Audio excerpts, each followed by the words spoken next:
अस्सलाम वालेकुम दोस्तों, आज हम बात करेंगे पाकिस्तान के सबसे पहले dictator field marshal general Ayub Khan के बारे में।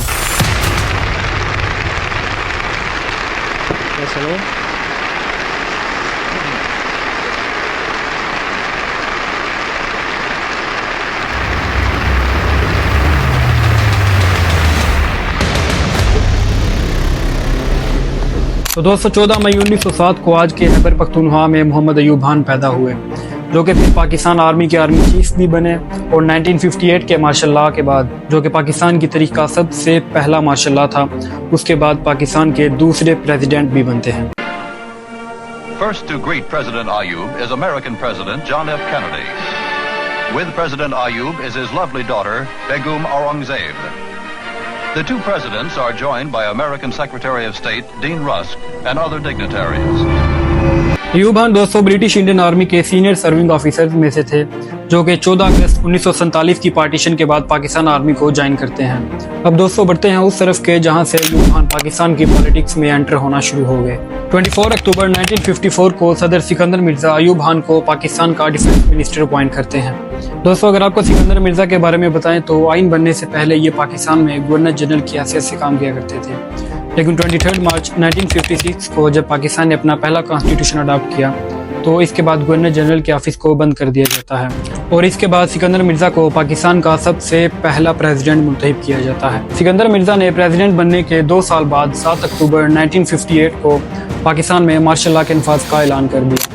1956 के आइन को मुअत्तल कर दिया गया, असम्बलियाँ तोड़ दी गई और मुल्क भर में सियासी सरगर्मियों पर पाबंदियाँ दी जाती है। मार्शल लॉ नाफिज करने के बाद दोस्तों सिकंदर मिर्जा का ये कहना था कि मैं पिछले 2 सालों से बहुत संजीदगी से ये देख रहा हूँ कि मुल्क में इक़्तिदार हासिल करने के लिए बहुत संग दिलाना कोशिशें की जा रही हैं और सियासतदान मुल्क के सादा लोगों से इस्लाम के नाम पर धोखा कर रहे हैं। इसमें कोई शक नहीं कि मुल्क में ईमानदार लोग भी मौजूद हैं, लेकिन उनकी तादाद बहुत कम है, जिसकी वजह से वो मुल्क के अमूर पर असरअंदाज नहीं हो सकते। तो दोस्तों ये थी वो बातें जिनको सदर सिकंदर मिर्जा ने मार्शल लॉ लगाने की वजह बताई। इसके 20 दिनों बाद यानी 27 अक्टूबर को जनरल अयूब खान अपनी कबीना के 3 फौजी अरकान को सदर सिकंदर मिर्जा के पास भेजते हैं और उन्हें एक मुख्तसर पैगाम में मुसाफी होने और मुल्क छोड़ जाने का मशवरा देते हैं। सिकंदर मिर्जा ने दोस्तों ऐसा ही किया और इस्तीफा दे दिया, जिसके बाद जनरल अयूब खान प्रेसिडेंट का ओहदा संभालते हैं और मुल्क में प्राइम मिनिस्टर के ओहदे को ख़त्म कर दिया जाता है।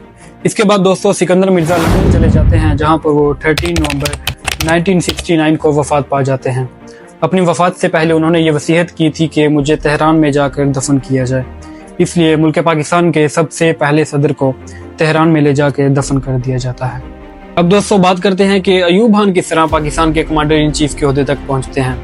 तो दोस्तों जब ये बहस चल रही थी कि पाकिस्तान का नया कमांडर इन चीफ कौन होगा, तो उस दौरान उस वक्त के प्राइम मिनिस्टर को 4 सीनियर ऑफिसर्स के नाम पेश किए जाते हैं। उन 4 सीनियर ऑफिसर्स में से major general Akbar Khan, major general Iftikhar Khan, major general नाम रजा और मेजर जनरल इशफाकुल माजिद के नाम शामिल होते हैं। लेकिन दोस्तों इस लिस्ट में से इन 4 सीनियर ऑफिसर्स में से अयूब खान का नाम तो सिरे से शामिल ही नहीं है। तो ये किस तरह पॉसिबल होता है कि उस वक्त अयूब खान पाकिस्तान के आर्मी चीफ बन जाते हैं। अब दोस्तों होता कुछ यूँ है कि इन 4 सीनियर ऑफिसर्स में से मेजर जनरल इफ्तिखार खान का नाम as an army chief select कर लिया जाता है, लेकिन बदकिस्मती से वो एक त्यारे हादसे में शहीद हो जाते हैं। अब इसके बाद दोस्तों सिकंदर मिर्जा ही वो शख्स थे जिन्होंने अयूब खान को पाकिस्तान के कमांडर इन चीफ के ओहदे तक पहुंचने में सबसे ज़्यादा मदद की। इन्होंने उस वक्त के प्राइम मिनिस्टर के सामने अयूब खान के ऐसे गुण गाए कि वो भी अयूब खान को कमांडर इन चीफ मुकर्रर करने में आमादा हो गए। तो कुछ इस तरह दोस्तों 17 जनवरी 1951 को अयूब खान को पाकिस्तान का कमांडर इन चीफ मुकर्रर कर दिया जाता है। अब अगर बात की जाए अयूब खान के प्रेसिडेंट बनने की, तो दोस्तों उसके पीछे भी सिकंदर मिर्जा का ही हाथ था। वो कुछ इस तरह के 1958 में जब सिकंदर मिर्जा ने मार्शल लॉ लगाया तो उसके बाद उन्होंने चीफ मार्शल लॉ एडमिनिस्टर भी अयूब खान को अपॉइंट किया, जिससे ये हुआ कि अयूब खान के पास मजीद पावर आई, जिस पावर का इस्तेमाल करते हुए उन्होंने बाद में सिकंदर मिर्जा को ही साइड पर लगा दिया और बाद में 27 अक्टूबर 1958 को अपने आप को पाकिस्तान का प्रेसिडेंट डिक्लेयर कर दिया। 1962 में अयूब खान ने अपने दौर में एक नया कॉन्स्टिट्यूशन इंट्रोड्यूस करवाया, जिसको फिर 1956 के कॉन्स्टिट्यूशन से, जो कि पाकिस्तान का सबसे पहला कॉन्स्टिट्यूशन था, उससे रिप्लेस कर दिया जाता है और फिर इस नए कॉन्स्टिट्यूशन से पार्लिमानी निज़ाम को तब्दील करके सदारती निज़ाम नाफिज कर दिया जाता है। अयूब खान के दौर को पाकिस्तान का सबसे सुनहरी दौर भी कहा जाता है, जिसे डिकेड ऑफ डेवलपमेंट भी कहते हैं। जनरल अयूब खान ने अपने दौर में बहुत से इकोनॉमिक रिफॉर्म्स भी इंट्रोड्यूस करवाए, जिनका मकसद पाकिस्तानी मईशत को मॉडर्नाइज और इंडस्ट्रियलाइज करना था। उन्होंने स्टेट ओन कंपनीज को प्राइवेटाइज करना शुरू किया, इंडस्ट्रियल सेक्टर को सब्सिडीज देना शुरू की और इंफ्रास्ट्रक्चर डेवलपमेंट पे भी बहुत सारा काम शुरू किया, जिनमें सड़कें बनाना और डैम वगैरह शामिल थे। टरबेला डैम, मंगला डैम और रावल डैम अयूब खान के दौर में ही शुरू हुए थे। और ये अयूब खान का ही दौर था जब पाकिस्तान ने 1962 में सबसे पहला अपना स्पेस मिशन लॉन्च किया। अयूब खान के अमेरिका के साथ अच्छे ताल्लुकात होने की वजह से इसका पाकिस्तान को भी बहुत ज्यादा फायदा हो रहा था, क्योंकि अमेरिका की तरफ से पाकिस्तान को बहुत ज्यादा एड मिल रही थी और अच्छी खासी इन्वेस्टमेंट भी आ रही थी, जिसकी वजह से पाकिस्तान एशिया की फास्टेस्ट ग्रोइंग इकोनॉमी बन जाता है और पाकिस्तान का जीडीपी रेट भी 6.8% रिकॉर्ड किया जाता है। दोस्तों, मुल्क तो वाकई बहुत तेजी से ग्रो कर रहा था, पाकिस्तान में इंडस्ट्रीज लग रही थी और फॉरेन इन्वेस्टमेंट भी अच्छी खासी हो रही थी। तो फिर क्या वजह है कि पाकिस्तान की आम आवाम को इसका कोई फ़ायदा नहीं पहुंचता? तो वो दरअसल इसलिए दोस्तों के अयूब खान के दौर में कुछ ही खानदान ऐसे थे जिन्होंने सबसे ज़्यादा फ़ायदा उठाया, बल्कि यूँ कहें कि 22 खानदान ऐसे थे जिनके पास पूरे पाकिस्तान की 60% कंपनीज को वो ओन करते थे और 80% बैंकिंग और इंश्योरेंस कंपनीज को कंट्रोल करते थे, जिसकी वजह से पाकिस्तान में जितना भी पैसा आता था उसका आधे से ज़्यादा हिस्सा सिर्फ ये 22 खानदान ही हड़प कर जाते थे, जिसकी वजह से पाकिस्तान की आम आवाम तक कोई फ़ायदा नहीं पहुंचता था। तो ये लोग तो अमीर से अमीर तरह होते गए, लेकिन इन्होंने पाकिस्तान के लिए क्या किया, पाकिस्तान की आम आवाम के लिए क्या किया, ये सवाल सबसे इम्पॉर्टेंट है। खैर दोस्तों, 1959 में नथिया गली में गवर्नर्स और दीगर आला हुकाम की कॉन्फ्रेंस होती है, जिसमें यह फैसला किया जाता है कि पाकिस्तान के दारुल हुकूमत को कराची से कहीं और मुंतकिल कर दिया जाएगा।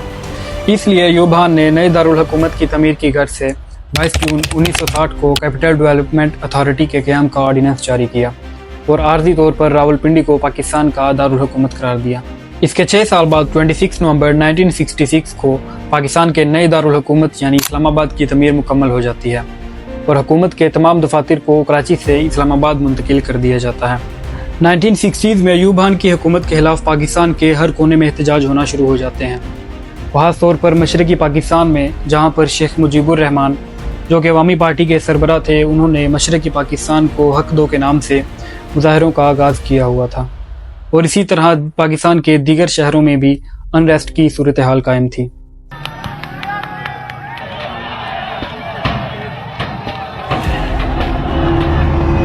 इन सब मुजाहरों की वजह उस वक्त की अपोजिशन पार्टीज थी जिन्होंने मिलकर अयूब खान की हुकूमत के खिलाफ एक इत्तेहाद कायम किया हुआ था, जिसको डेमोक्रेटिक एक्शन कमेटी का नाम दिया गया, जिनमें पाकिस्तान की 6 पॉलिटिकल पार्टीज शामिल थीं, जिनमें पाकिस्तान पीपल पार्टी, अवामी लीग, नेशनल अवामी पार्टी, जमात इस्लामी, कौंसल मुस्लिम लीग और निज़ाम इस्लाम जैसी पार्टीज शामिल थीं।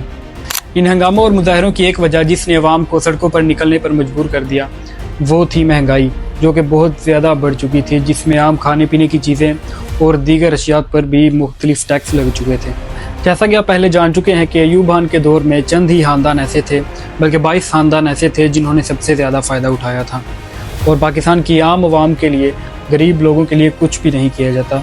उल्टा उन पर आम अशिया खाने वाली चीज़ों पर भी टैक्स लगा दिए जाते हैं, जिस पर महंगाई अरूज पर पहुँच जाती है, जिससे ये साबित होता है कि अयूब खान का दौर अमीरों के लिए था जबकि गरीब जाएं बाहर। और दूसरी सबसे बड़ी वजह ईस्ट पाकिस्तान के क्राइसिस से, जहां पर हर गुजरते दिन एक नया हंगामा हो रहा था, जहां पर हालात बिल्कुल बेकाबू हो चुके थे और अब किसी के कंट्रोल में भी नहीं थे।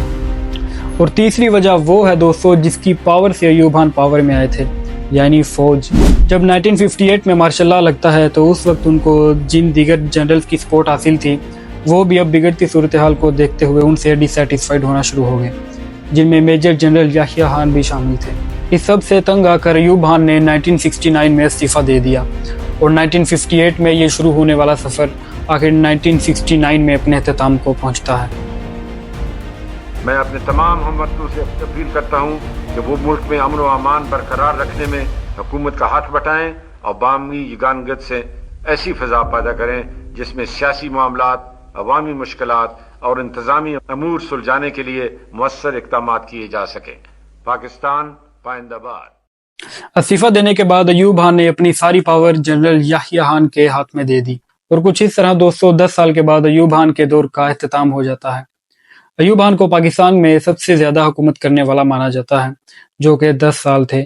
इसके अलावा पाकिस्तान में कोई ऐसा प्रेसिडेंट या प्राइम मिनिस्टर नहीं आया जिसने पाकिस्तान में 10 साल तक हुकूमत की हो।